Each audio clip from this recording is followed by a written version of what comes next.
इस वीडियो में हम देखेंगे कि हम बूटस्ट्रैप को यूज़ करके एक फुल रिस्पॉन्सिव नैप बार किस तरह से जनरेट कर सकते हैं। तो लेट्स गेट स्टार्टेड। यहाँ पे हमने एक नैप बार को डिज़ाइन किया हुआ है। सब उससे पहले कि आपको पता होना चाहिए कि रिस्पॉन्सिव क्या होता है। कि लाइक आपने जो भी डिज़ाइन रेडी किया हुआ है वो हर स्क्रीन के अकॉर्डिंग व्यूएबल हो। जैसे कि यहाँ पे जो हमने नैप बार बनाई हुई है ये अभी डेस्कटॉप के ऊपर है, तो यहाँ पे इसका व्यू ठीक है, लेकिन जैसे ये मोबाइल के ऊपर जाए तो भी इसका व्यू ठीक रहे। तो उसके लिए हम की रिस्पॉन्सिवनेस को चेक करते हैं। तो यहाँ पे देखें कि जैसे ही हमारी जो नैप बार है वो टैबलेट स्क्रीन के अंदर आएगी, तो वहाँ पे जो हमारे मेन्यू शो हो रहे हैं उसकी जगह पे हमें एक बटन शो होगा। इस बटन के क्लिक करने पे बाकी मेन्यूज़ जो हैं वो हमें इस तरह से क्लैप्स की शक्ल में शो होंगे। और अगर मोबाइल स्क्रीन के ऊपर चले जाए तो यहाँ पे भी मेन्यूज़ हमें क्लिक करने पे शो होंगे। और अदरवाइज़ अगर आप टैबलेट से बड़ी स्क्रीन के ऊपर जाएंगे तो यहाँ पे आपको वैसे मेन्यूज़ आपके शो हो रहे होंगे। तो आज हम ये बनाना सीखेंगे कि हम फुल रिस्पॉन्सिव नैप बार जो है वो किस तरह से क्रिएट करते हैं। तो लेट्स गेट स्टार्टेड। ठीक है, तो यहाँ पे हम कोई भी एडिटर यूज़ कर सकते हैं। जैसे कि मैंने यहाँ पे सबलाइम टेक्स्ट ओपन किया हुआ है। यहाँ पे हम सबसे पहले अपनी एक HTML की फ़ाइल को जनरेट करवाएंगे। HTML की फ़ाइल को जनरेट करवाने का तरीका आई होप आपको पता होगा, लेकिन आई रिपीट इट। आप फाइल के ऊपर जाके एक न्यू फाइल ले सकते हैं, या इसकी शॉर्टकट की है कंट्रोल एन प्रेस करेंगे तो भी आप एक न्यू फाइल जनरेट करवा सकते हैं। अब इस फाइल को हम करेंगे सेव। शॉर्टकट की है इसकी कंट्रोल सेव करने की। हम इस फाइल को सेव करेंगे। हम इस फाइल को डेस्कटॉप के ऊपर ही सेव करेंगे और इसका नाम हम रख देंगे नैप बार। ठीक है, .html इसलिए रखेंगे क्योंकि ये एक ब्राउज़र फाइल बन सके, क्योंकि हम जो नैप बार बनाएंगे वो ब्राउज़र फाइल के अंदर बनाएंगे। तो यहाँ पे हम HTML का बॉयलर कोड लिखेंगे, HTML बॉयलर कोड। ठीक है, तो यहाँ पे हमने HTML का बॉयलर कोड लिखा हुआ है। मैं इसका जूमिंग पॉइंट थोड़ा सा अप कर देता हूँ। यहाँ पे देखें कि ये HTML का टैग है जो कि इन सब का पेरेंट टैग है। इसके अंदर दो टैग होंगे, एक हेड का और एक बॉडी का। हेड के अंदर टाइटल का टैग होगा, जहाँ पे आप अपनी वेबसाइट का या अपने पेज का जो है वो नाम रख सकते हैं कि आप क्या नाम रखना चाह रहे हैं। ठीक है, या लाइक मैंने यहाँ पे नैप बार रख दिया, नैप बार। अब यहाँ पे हम सबसे पहले तो बूटस्ट्रैप की CSS को अटैच करवाना सीखेंगे कि बूटस्ट्रैप की CSS को आपने किस तरह से अटैच करना है। बूटस्ट्रैप की CSS को अटैच करने के दो तरीके हैं। एक ये कि आप ऑनलाइन यूज़ कर सकते हैं, जो कि हम यूज़ करेंगे अभी। वो किस तरह से आप करेंगे, अपने गूगल के ऊपर जाना है, तो वहाँ पे आपने बूटस्ट्रैप 5 लिख के एंटर कर देना है। तो सबसे पहला जो लिंक होगा वो बूटस्ट्रैप की ऑफिशियल वेबसाइट है, उसका लिंक होगा, आप उसे ओपन कर लें तो आप यहाँ पे आ जाएंगे इंट्रोडक्शन के ऊपर, बूटस्ट्रैप की वेबसाइट के ऊपर। यहाँ पे आपको CSS की फ़ाइल का लिंक मिल रहा होगा जो कि बूटस्ट्रैप की CSS होगी। इस फाइल को आपने अपनी HTML की फ़ाइल के साथ अटैच करना है। लाइक मैं यहाँ से जाके कॉपी करता हूँ। कॉपी करने के बाद यहाँ पे मैं अपने कोड के अंदर आऊँगा और अपने कोड के अंदर आके हेड टैग के अंदर इसको मैं पेस्ट कर दूँगा। ये हमारी वो फाइल है जो कि बूटस्ट्रैप की CSS की फ़ाइल है, वो हमने अपनी HTML की फ़ाइल के साथ अटैच की एज अ CDN। ठीक है, एज अ CDN हमने यहाँ पे इसको अटैच किया। मैं यहाँ पे कमेंट भी पास कर देता हूँ, बूटस्ट्रैप CSS। ठीक है, अब यहाँ पे हम अपनी नैप बार बनाएंगे। यहाँ पे भी मैं कमेंट पास कर देता हूँ, नैप बार स्टार्ट। ठीक है, तो यहाँ पे हम सबसे पहले एक सिमेंटिक टैग यूज़ करेंगे जो कि नैप का टैग एक सिमेंटिक टैग है, ये यूज़ करेंगे। अब नैप बार के अंदर दो चीज़ें होंगी, जैसे कि यहाँ पे है लेफ़्ट साइड पे आपका लोगो होगा और राइट साइड पे आपके मेन्यूज़ होंगे। ठीक है, तो यहाँ पे हम अपने मेन्यूज़ और लोगो को बनाते हैं। तो हमारा जो लोगो होगा वो एक लिंकेबल होगा, इसलिए हम इसको एक टैग के अंदर रखेंगे क्योंकि यूज़र जो है इसके ऊपर क्लिक कर सके। तो यहाँ पे हम एक टैग के अंदर हम यहाँ पे यूज़ करेंगे IMG का टैग। आप लोगो के अंदर IMG भी यूज़ कर सकते हैं या आप टेक्स्ट भी लगा सकते हैं। यहाँ पे IMG यूज़ कर लेंगे, हम एक लोगो इमेज लगा लेंगे और जो लोगो इमेज हम यूज़ करेंगे वो मेरी फ़ाइल के साथ ही पड़े हुआ है। तो यहाँ पे सिंपल मैं उस इमेज का नाम और एक्सटेंशन पास करूँगा। मैं आपको चेक भी करवा देता हूँ कि जहाँ पे मेरी ये फ़ाइल सेफ़ है, लाइक यहाँ पे देखें हमारी फ़ाइल सेफ़ है इंडेक्स के ऊपर, डेस्कटॉप के ऊपर। तो इसका नाम है नैप बार और इसी के साथ पड़ा हुआ है लोगो। तो हमने सिंपल उसका नाम और उसकी एक्सटेंशन पास कर देनी है। और दूसरी चीज़ जो हम यहाँ पे लगाएंगे वो होगी एक यूएल। यूएल जो है ये एक अनऑर्डर लिस्ट है जो कि लिस्ट बनाने के लिए यूज़ होगी। यहाँ पे हम यूएल के अंदर एल का यूज़ करेंगे। एल जो कि एक लिस्ट आइटम होती है यूएल के टैग के अंदर यूज़ होगी। और यहाँ पे एल के अंदर हम ए का टैग लेंगे। दोबारा ए का टैग इसलिए लिया है कि जो हम मेन्यूज़ बनाने लगे हैं, लाइक हम होम का मेन्यूज़ बनाने लगे हैं, अबाउट का मेन्यू बनाएंगे, ये ए के टैग के अंदर इसलिए रखेंगे ताकि ये एक लिंक बन सके, ताकि यूज़र एक पेज से दूसरे पेज के ऊपर रीडायरेक्ट कर सके।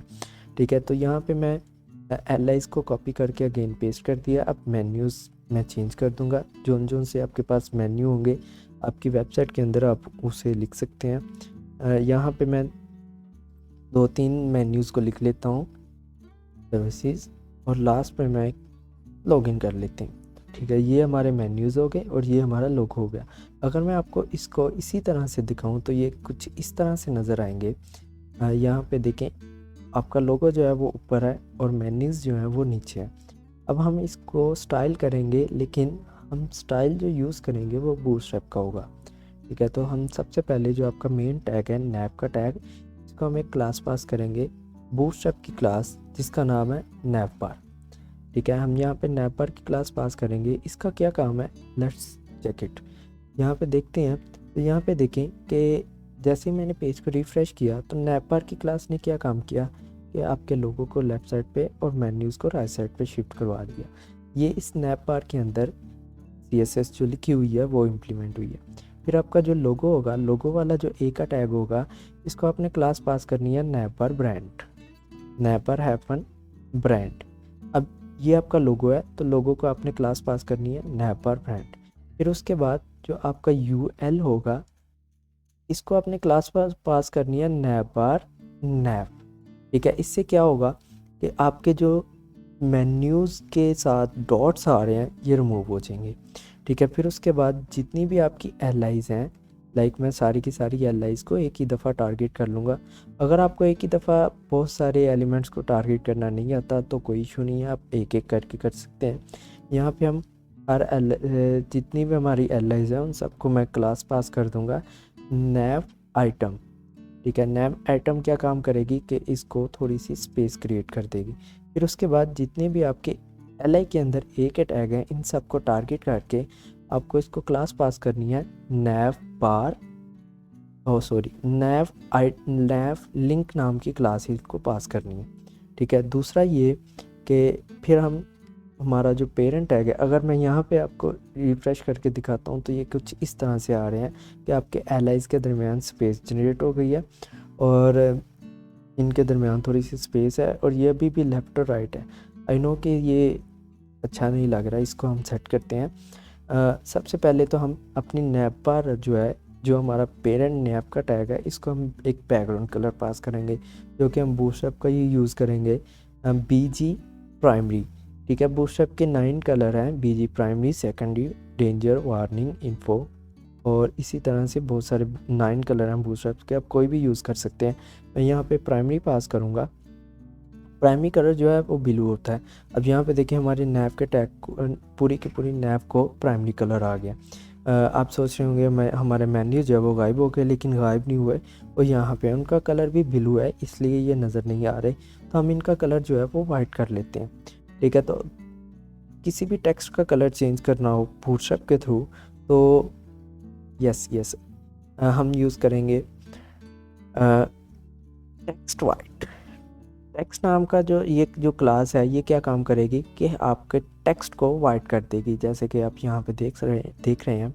अब यहाँ पे आप देखें कि आपके लोगो और मेन्यूज़ बिल्कुल लेफ़्ट और राइट पे साथ है, तो इन दोनों के लेफ़्ट और राइट पे हम कुछ स्पेस बना लेते हैं। स्पेस बनाने के लिए हम यूज़ करेंगे कंटेनर, जो कि बूटस्ट्रैप का क्लास है। कंटेनर नाम की जो क्लास है वो आपके डिज़ाइन के अंदर स्पेस ऐड करती है। अब यहाँ पे नैप के टैग के अंदर जो आपके 2 चाइल्ड हैं, एक ए का टैग और दूसरा UL का टैग, इन दोनों को हम उठा के एक डिव के अंदर शिफ्ट करवा देंगे और इस डिव को हम क्लास पास कर देंगे कंटेनर नाम की जो क्लास है ये आपके नैव के अंदर जो है वो स्पेस पास करेगी, लाइक कुछ इस तरह से। अब यहाँ पे देखें आपके नैव बार के अंदर लेफ़्ट और राइट से दोनों साइड से स्पेस आ गई, ठीक है। ये कंटेनर नाम की क्लास का काम, ठीक है। फिर उसके बाद हम यहाँ पे जो नैव का टैग है इसको हम एक क्लास पास करेंगे जिसका नाम होगा नैव बार एक्सपैंड F1LG। अब इसका क्या काम है, इसका काम ये होगा कि ये दोनों को एक लाइन में तो कर देगी। अब यहाँ पे देखें हमारे जो मेन्यूज़ है वो सारे के सारे एक लाइन में आ रहे हैं और लोगो और मेन्यूज़ दोनों सेट है। अब लोगों की जो हाइट है ये काफ़ी ज़्यादा है तो हम इसकी हाइट कम कर सकते हैं। ये जो हमने इमेज का टैग लगाया हुआ है इसकी जो विड्थ है हम इसको सेट कर लेंगे विड्थ नाम का एट्रीब्यूट यूज़ करके, लाइक 60 पिक्सल इसकी विड्थ कर देंगे। कुछ इस तरह से ये आपको फिर नज़र आएगा। और फिर दूसरा काम जो आपके नैब लोगों के ऊपर और नीचे भी काफ़ी ज़्यादा स्पेस है, अगर आप इसको भी ख़त्म करना चाह रहे हैं तो आप अपने नैब मेन जो नैब का टैग है इसको PY यूज़ कर रहे हैं। PY का मतलब पैडिंग Y एक्सिस में और ज़ीरो करते हैं। Y एक्सिस में जो पैडिंग आ रही है हम उसको कर देंगे ज़ीरो। तो आप लाइक देखें ये कुछ मच बेटर। और फिर उसके बाद अगर आप अपने मेन्यूज़ को हावर इफ़ेक्ट लगाना चाह रहे हैं तो फिर आप क्या कर सकते हैं कि आपके जितने भी ए के टैग हैं उन सबको आपको टारगेट करवाना पड़ेगा, ठीक है। यहाँ पे देखें कि ए नाम के जो टैग है इसको ये नैव लिंक की क्लास जो है वो सब के ऊपर आ रही है। इस क्लास को हम टारगेट कर लेते हैं। आप अगर इंटरनल CSS कर रहे हैं तो आप इंटरनल CSS के अंदर इसको टारगेट कर सकते हैं। अगर आप इंटरनेट कर रहे हैं तो इसके अंदर ही आप नैव लिंक को टारगेट कर सकते हैं और इसको हावर इफ़ेक्ट लगा दें। हावर इफ़ेक्ट और हावर इफ़ेक्ट के अंदर आप कुछ भी कर सकते हैं, लाइक मैं बैकग्राउंड कलर चेंज करके चेक कर लेते हैं इसका बैकग्राउंड कलर ब्लू। और दूसरा मैं इसको करूँगा बॉर्डर रेडियस। बॉर्डर रेडियस इसके कॉर्नर्स को गोल कर देगा थोड़ा सा, मैंने 8 पिक्सल दे दिया। अब यहाँ पे देखें कि आपके जो मेन्यूज़ हैं उसके ऊपर बैकग्राउंड कलर ब्लू भी आ रहा है और बॉर्डर रेडियस भी आ रहा है, ठीक है। अब यहाँ पे चेक करते हैं कि जो हमारी रिस्पॉन्सिव है क्या ये फुल रिस्पॉन्सिव हुई कि नहीं अभी तक। यहाँ पे मैंने Ctrl+Shift+I करके इंस्पेक्ट को ओपन कर लिया। जैसे ही आप इंस्पेक्ट को ओपन करेंगे तो यहाँ पे देखें जैसे ही मैं यहाँ पे स्मॉल टैबलेट के अंदर जाऊँगा, यहाँ टैबलेट व्यू के अंदर गया तो हमारे जो मेन्यूज़ है ये कुछ इस तरह से नज़र आ रहे हैं और मोबाइल के अंदर जाने पे भी ये इस तरह से नज़र आना चाहिए। लेकिन हमें किस तरह से शो होना चाहिए कि जैसे ही मैं टैबलेट के अंदर जाऊँ तो वहाँ पे बटन आ जाए, जबकि यहाँ पे हमें क्या शो हो रहा है मेन्यूज़। तो इसको क्या करना पड़ेगा, फिर हमें इसको कोलैप्स करवाना पड़ेगा। कोलैप्स का मतलब कि जैसे ही यहाँ पे मेन्यूज़ हमारे हैं वो गायब हो जाए और उसकी जगह पे एक बटन आ जाए और इस बटन के क्लिक करने पे हमें वो मेन्यूज़ फिर शो होंगे, ठीक है। तो यहाँ पे हम मेन्यूज़ को हाइड करवाएंगे और इसकी जगह पे एक बटन लेके आएंगे जो कि कोलैप्सेबल होंगे, क्लिक करने पे ओपन और क्लोज़ भी होंगे। तो हमने क्या करना है, जो हमारी ये मेन्यूज़ है इसको कोलैप्सेबल बनाना है। तो इसको हम उठाएंगे और एक डिव के अंदर शिफ्ट करवा देंगे। इस डिव को हम क्लास पास करेंगे कोलैप्स, क्योंकि हमने अपने जो मेन्यूज़ हैं ये कोलैप्सेबल बनाने हैं। और दूसरी जो हम इसको क्लास पास करेंगे वो होगी कोलैप्स नैव बार कोलैप्स। आप बताएंगे कि आप जो कोलैप्स बनाना चाह रहे हैं वो किसके लिए कोलैप्स होगी। हम यहाँ पे रखेंगे नैव बार कोलैप्स और इसके अंदर हम अपने फिर मेन्यूज़ को शिफ्ट करवा देंगे, ठीक है। यहाँ पे हमारे मेन्यूज़ आ गए कोलैप्स वाली डिव के अंदर। अब मैं सेव करूँगा और अब मैं यहाँ पे अपने पेज के ऊपर रिफ़्रेश करता हूँ तो यहाँ पे देखें हमारे टैबलेट के ऊपर हमारे मेन्यूज़ जो हैं वो गायब हो गए हैं। और यहाँ पे फिर हमें एक बटन भी चाहिए जिसके क्लिक करने पे हम उस कोलैप्स को ओपन करवाएंगे। तो हम बटन भी एक लगा लेते हैं। बटन आप लगाएंगे लोगो के बाद और कोलैप्स वाली डिव के ऊपर, ठीक है। यहाँ पे एक बटन यूज़ करेंगे और इस बटन को हम क्लास पास करेंगे बूटस्ट्रैप की नैव बार हाइफन टोगलर, ठीक है। ये टोगलर की क्लास है। टोगलर का मतलब है कि ये ऐसा बटन है जो कि कोलैप्स को टोगल करवाएगा, हाइड और शो करवाएगा, ठीक है। और ये टोगलर नाम की जो क्लास है ये क्या काम करेगी, ये इस बटन को जब आपके मेन्यूज़ जो हैं वो बड़ी स्क्रीन पे शो हो रहे होंगे तो बटन को हाइड रखेगी और जब आपके मेन्यूज़ हाइड होंगे तो बटन को शो करवाएगी। जैसा कि यहाँ पे अभी हमें बटन शो नहीं हो रहा क्योंकि बटन के अंदर अभी तक हमने कुछ भी नहीं लिखा, ठीक है। लाइक मैं यहाँ पे कुछ लिखता हूँ, लाइक क्लोज बटन लिख देते हैं। अब देखें हमें क्लोज शो हो रहा है, यानी कि ये हमारा बटन तभी शो होगा जब हमारे मेन्यूज़ हाइड होंगे, और इस बटन के क्लिक करने पे फिर हमें बाकी मेन्यू शो होंगे। लेकिन यहाँ पे हमें क्लोज नहीं लिखना, यहाँ पे हमें एक आइकॉन यूज़ करना है। आइकॉन यूज़ करने के लिए हम यहाँ फिर फ़ॉन्ट ऑसम की वेबसाइट से एक आइकॉन यूज़ करेंगे। फ़ॉन्ट ऑसम की आइकॉन यूज़ करने के लिए आपको क्या करना पड़ेगा, गूगल के ऊपर जाके लिखना पड़ेगा फ़ॉन्ट ऑसम, और यहाँ पे इनकी जो ऑफिशियल वेबसाइट है इसको ऑन कर लें। और यहाँ पे ऑन, ये जैसे ही ऑन होगी और आपने एक और न्यू टैब के अंदर फ़ॉन्ट ऑसम का CDN भी उठा लेना है। यहाँ से मैं इसका CDN को करूँगा कॉपी, और अपने पेज के अंदर जाके अपने पेज के टॉप के ऊपर यहाँ पे इसको पेस्ट कर दूँगा। यहाँ पे लाइक इसको, ये फ़ॉन्ट ऑसम की वेबसाइट का CDN है जो कि हम आइकॉन्स उठाने के लिए यूज़ करेंगे।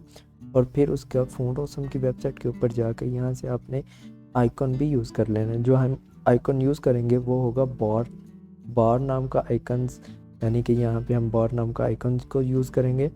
और इस यहाँ से फ़ॉन्ट ऑसम की वेबसाइट से आइकॉन लेने के लिए आपको यहाँ पे जो भी आइकॉन चाहिए वो लिख के सर्च करना है, और फिर यहाँ पे आपको जो आइकॉन चाहिए उसके ऊपर क्लिक करेंगे, और यहाँ पे इसको कॉपी करके जहाँ पर आपको ज़रूरत हो आप वहाँ पे पेस्ट कर सकते हैं। हमें बटन के अंदर चाहिए तो हम यहाँ पे बटन के अंदर रख देंगे।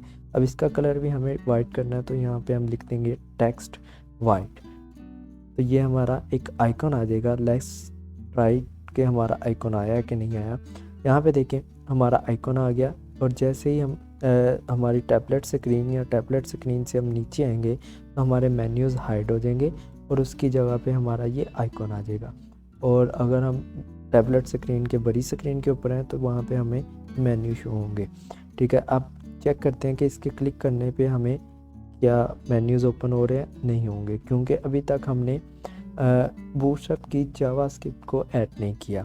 क्योंकि क्लिक करने पे किसी भी डिव को हाइड और शो करवाना या कोलैप्स करवाना ये एक इवेंट है, और इवेंट आप तभी लगा सकेंगे जब आपने जावास्क्रिप्ट यूज़ की होगी। और हम यहाँ पे बूटस्ट्रैप की जावास्क्रिप्ट को यूज़ करके इसको हाइड और शो भी करवाएंगे। ठीक है, तो बूटस्ट्रैप की जावास्क्रिप्ट को आपने यूज़ करने के लिए क्या करना है कि आपने दोबारा बूटस्ट्रैप की वेबसाइट के ऊपर जाना है। यहाँ पे आपने जो पहला आपने CSS का लिंक उठाया इसी के नीचे आपको जावास्क्रिप्ट का लिंक भी मिलेगा। यहाँ पे इस लिंक को आपने कॉपी कर लेना है। कॉपी करने के बाद अपने पेज के लास्ट पे, लेकिन बॉडी के अंदर लेकिन सबसे लास्ट पे इसको पेस्ट कर देना। ये आपके बूटस्ट्रैप की जावास्क्रिप्ट का लिंक होगा। अब हम इस बूटस्ट्रैप की जावास्क्रिप्ट को अटैच करेंगे। हमने इस डिव को हाइड और शो करवाना है। जिस डिव को आपने हाइड और शो करवाना हो उसको आपने एक आईडी पास कर देनी है। लाइक कोई भी आईडी हो सकती है। एक मैं यहाँ पे नैप नाम की आईडी पास करूँगा, और जिस बटन के क्लिक करने पे आपने उसको हाइड और शो करवाना है वहाँ पे आपने 2 एट्रीब्यूट यूज़ करने हैं। इसका नाम होगा data FN BS FN target के अंदर आपने आईडी पास करनी होती है, वो आईडी जिस डिव को आपने हाइड और शो करवाना है। हमने इस डिव को हाइड और शो करवाना है, और इसकी आईडी हम यहाँ पे इस टारगेट के अंदर पास करेंगे। और दूसरी चीज़ जो हम यहाँ पे यूज़ करेंगे, दूसरा एट्रीब्यूट, उसका नाम होगा data FN BS FN toggle के अंदर हम यहाँ पे बताएंगे कि इस डिव के ऊपर हमने क्या इम्प्लीमेंट करवाना है। हमने हाइड और शो करवाना है तो यहाँ पे हम लिखेंगे कोलैप्स। ठीक है, कोलैप्स जो है वो हाइड और शो ही होगी। इतना करने के बाद हम इसको सेव करेंगे, और यहाँ पे इसको दोबारा से अपनी फाइल को चेक करते हैं। रिफ़्रेश किया, अब इस बटन के ऊपर क्लिक करने पे हमारे जो मेन्यूज़ हैं वो हाइड और शो हो रहे हैं। ये किसके थ्रू हो रहे हैं? हमने बूटस्ट्रैप की जावास्क्रिप्ट को ऐड किया है और एक क्लिक इवेंट लगाया हुआ है कोलैप्स का। ठीक है, तो ये हमने बूटस्ट्रैप की जावास्क्रिप्ट को भी ऐड कर लिया। अब जो हमारे मेन्यूज़ आ रहे हैं वो लेफ़्ट साइड पे है। आप इसको सेंटर में करना चाह रहे हैं तो आपके जो मेन्यूज़ हैं वो पड़े हुए हैं इस UL के अंदर। तो यहाँ पे इसको हम कर देंगे टेक्स्ट सेंटर क्या काम करेगा? जो कि CSS के अंदर आपकी प्रॉपर्टी या टेक्स्ट अलाइन सेंटर, ये वही चीज़ है। जब आप इसको रिफ़्रेश करेंगे तो आप इसको ओपन करें तो आपके सारे मेन्यू सेंटर में होंगे। और अगर टैबलेट की स्क्रीन से ऊपर जाएंगे तो आपके जो मेन्यूज़ हैं वो कुछ इस तरह से शो हो रहे हैं। अगर आप इसको भी दूसरी साइड पे लेके जाना चाह रहे हैं तो यहाँ पे आप इस UL को MS ऑटो पास कर दें। MS ऑटो क्या काम करेगा? MS का मतलब होगा MS ऑटो। MS का मतलब है मार्जिन स्टार्ट ऑटो, कि स्टार्ट साइड से जो मार्जिन है वो ऑटो हो जाए। अब आपके जो मेन्यूज़ हैं वो राइट साइड पे चले गए। यहाँ पे देखें ये मेन्यूज़ आ गया, ये इसका हावर इफेक्ट हो गया और ये अब रिस्पॉन्सिव भी है। आप टैबलेट से जितनी भी टैबलेट से नीचे वाली स्क्रीन के ऊपर आएंगे तो वहाँ पे आपको ये आइकन शो होगा और इस आइकन के ऊपर क्लिक करने पे आपको ये मेन्यू शो होंगे। अगर आप इस आइकन का ये जो बॉर्डर है इसको भी वाइट करना चाह रहे हैं तो आप इस बटन को टेक्स्ट वाइट नाम की क्लास पास करके कर सकते हैं। टेक्स्ट वाइट करेंगे तो यहाँ पे देखें, अब मैं क्लिक करता हूँ तो इसका जो बॉर्डर आ रहा है या शेडो आ रहा है ये भी वाइट हो गया। तो ये एक फुल रिस्पॉन्सिव नैप बार है जो कि आप अपनी वेबसाइट के अंदर यूज़ कर सकते हैं। आप इसको कस्टमाइज़ भी कर सकते हैं अपने अकॉर्डिंग, लोगो चेंज कर लिया, कलर, और इसके ऊपर हम एक और इफ़ेक्ट इम्प्लीमेंट करवाएंगे। लाइक जो हमारा नैप का टैग है, नैप का टैग हमारा पेरेंट टैग है, इसको हम बॉक्स शेडो पास करेंगे ताकि ये थोड़ा सा इफेक्टेबल लगे। यहाँ पे बॉक्स शेडो हम पास करेंगे, पहली वैल्यू होती है बॉक्स शेडो की राइट के लिए तो हम ये राइट से 0 कर देंगे। दूसरी वैल्यू हम 5 पिक्सल, तीसरी ब्लर पॉइंट 10 पिक्सल और इसका कलर हम कर देंगे ग्रे। लाइक टेक्स्ट ये शेडो पास किया। अब देखें ये थोड़ा सा इफेक्टेबल है।